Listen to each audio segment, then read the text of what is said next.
around gushing about how your serial-killing sister-in-law is a wonderful, wonderful person and a brave spirit that was checked by nothing. But the internet is choked with articles like why we are all so obsessed with scammers and how to dress up like your favorite con artist for Halloween. A simple explanation for all this adulation is that con artists have a reputation for being nonviolent criminals. Rarely will you find a con artist stashing someone's head in her freezer. Her victims almost never end up dead. Almost never. This makes it awfully convenient for us, because we can dismiss these victims as gullible but largely unharmed idiots and focus all of our fawning attention on what makes the artists, criminals, so fabulous. But perhaps there's a darker reason we cheer on the con artist. Secretly, we want to be her. Most people, especially women, live their lives rattling around inside 1,001 social barriers. But through some mysterious alchemy of talent and criminality, the con artist bursts through those barriers like Houdini escaping from one of his famous suspended straitjackets. The con artist doesn't feel the need to use the correct social security number, or keep the name her parents gave her, or put her real eye color on her driver's license. She doesn't mind forgery. She's not afraid of a little bigamy. She'll drive a fancy car right off the parking lot or steal a necklace made of 647 diamonds. And she doesn't care who pays the price for her crimes. And though people love to turn her into a metaphor for entrepreneurship, for capitalist grift, for the American dream, for America itself, for the devil, or simply for the average woman's life of mild duplicity, she doesn't give a damn about your figures of speech. The only person she answers to is herself. Isn't it shocking, that sort of naked selfishness? And doesn't it sound sort of delicious? It's tempting to think that we could be her, if we were better at accents and owned a few more wigs and gave in completely to our basest social desires for status, power, wealth, money, admiration, control.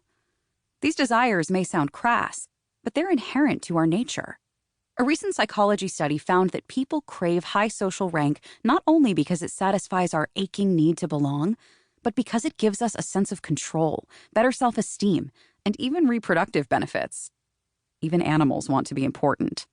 A 2016 study of female rhesus macaque monkeys showed that social climbing actually strengthened their immune systems. Most of us indulge these desires in milquetoast ways. Our tiny, depressing cons just never make the papers. We reinvent ourselves on New Year's Day. We edit our life stories to sound more exciting, and we try our very, very best to be likable when it benefits us. But we rarely let ourselves go all the way, whether through a sense of morality or social pressure or a good old-fashioned longing to stay out of jail. So when we read about the con woman's hijinks, it's tempting to put ourselves not in her victim's shoes. We're far too smart for that, we think. But in hers, what if we behaved like she does? What if we could charm like that? What if we shucked off morality and society and collective responsibility and just let ourselves indulge? But we could never be her. There's too much standing in our way, too many rules to follow, too many social contracts to uphold. This is a good thing, mostly this following and upholding. A beautiful thing, even, though some of us will hopefully be forgiven for suppressing a small sigh of disappointment at the realization. And maybe that's why the con artist finds it so easy to make us like her. She has to turn on the charm, sure, but we're waiting to meet her with open mouths and shining eyes. As she performs for us, we think, a great human creature, and a wonderful, wonderful person, and what if, what if, what if? She has us right where she wants us. She's about to make us an offer we can't refuse. The Glitterati. 1. Jean de Saint-Remy. 2. Cassie Chadwick. 3. Wang Ti. Miscellanea. 1 hot air balloon. 1 hot air balloon inspired product.